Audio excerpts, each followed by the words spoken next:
All right, Stargirl had another episode. I think the title is. Like I said, the whole season's going to be summer school. And yet they never go to summer school.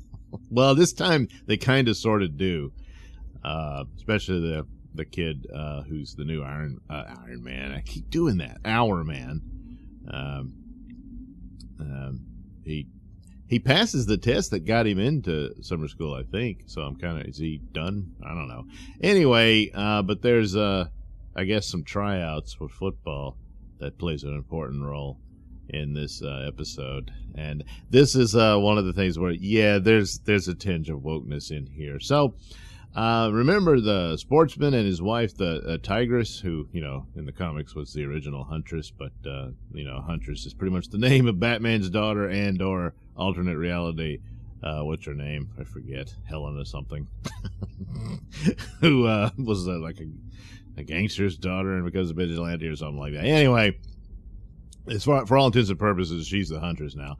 So renamed this woman Tigress, and that was the deal in the old Justice Society. The two villains that they had to take on, the Sportsman and Tigress, they were a couple, and so they kept with that. So, but they have a daughter in high school, and they want to watch her compete in sports, and she's a quarterback in football.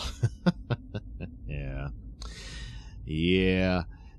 Well, does she have any special powers? There's no mention of it or anything like that. So, because there's a play, she's got the ball, she's got to make a pass, and before she can, the defense comes at her, and this behemoth comes in, and she just knocks him down. And no, not with those toothpick arms. But she does, and then she makes this enormous pass, almost the entirety of the field, and the guy catches it, makes a touchdown. So she's great and everything. But meanwhile, Cindy's there. She makes more of an appearance in this episode, and she manipulates her with the Eclipso crystal, and she hallucinates that some SWAT team people are coming after her parents. Her parents have broken out of prison just to see her play, and Dugan decides to go along with this because, they tried to kill him, but they actually kind of get along and stuff. So I guess they're going to be like double dating couples, him and his wife and them. I mean, it's absurd, but and they did it for laughs, But none of that is as absurd as the football scenario. I mean, you've had female kickers and stuff, and I think that recently they made a big deal about that a while back, but she didn't really do very well. But, why do this when there's plenty of sports that girls do participate in, and their daughter could have been a part of that? But, yeah. So anyway, she hallucinates and thinks she's attacking a policeman, but it's actually Courtney. And she's like, what happened? So then, even though she had this big moment where she, scored a touchdown by, making a successful pass, they're all stunned by her crazy outburst. So she's no longer a part of the team. So that's that. So she's going to fall under the sway of Cindy, because she's building her own new version of the Injustice Society. And, of course, one of the potential members that she wants is Courtney's brother. And I'm not sure why, since he doesn't really have any powers. He almost had the Thunderbolt, but he lost it.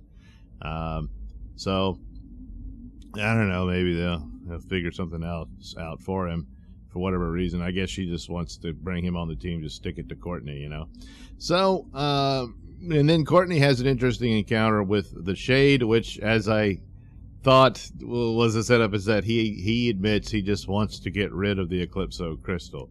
She doesn't really believe him, but, that is probably true.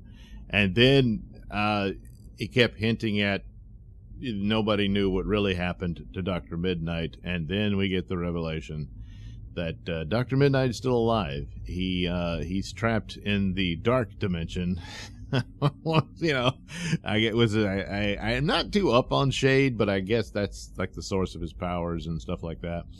And so he's stuck in there, and he's made contact with Beth through the his goggles, and so there they are. So I guess he'll appear. There was also something about this. I'm not sure what they're insinuating here with the story, but that the Eclipso had killed Dr. Midnight's daughter. And I guess if they bring him back, and with her parents breaking up, he's going to perhaps be a father figure to Beth. I don't know.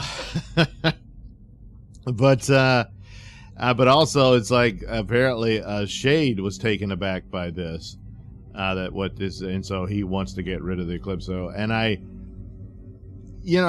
considering the woke era and everything, are they going to rewrite it to where Shade and Dr. Midnight were, an item? And he kind of thought of Dr. Midnight's daughter as his daughter too. Yeah. Maybe they won't do it, but it's the current era, and so whatever.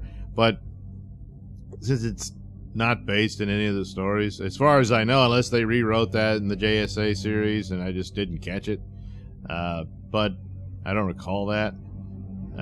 But anyway, that's probably it's kind of someone's mowing the lawn outside. Sorry about that. It's Dr. Midnight, but it was a tantalizing sort of thing, and it's one of those elements that kind of saves the show when it gets kind of stupid. But so I guess this can count as one of the wokest episodes, even though it was very minor. But it's certainly there, and will this creep in rather. And one of the worries is that the Superman show season 2 will have a bunch of woke stuff in it.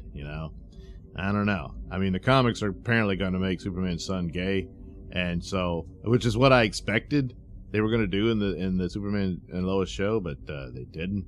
But don't think that'll stop it, because he's got this girlfriend and everything. But they'll rewrite that in a heartbeat. It doesn't matter. Because even in the comics, it's like Superboy had this flirtation with Saturn Girl, and kissed her and everything. He was all into her. He could be bisexual. Yeah, okay. Anywho, I should probably do a video on that stuff. I talked about it in the Nailsin Show, so there's that. But so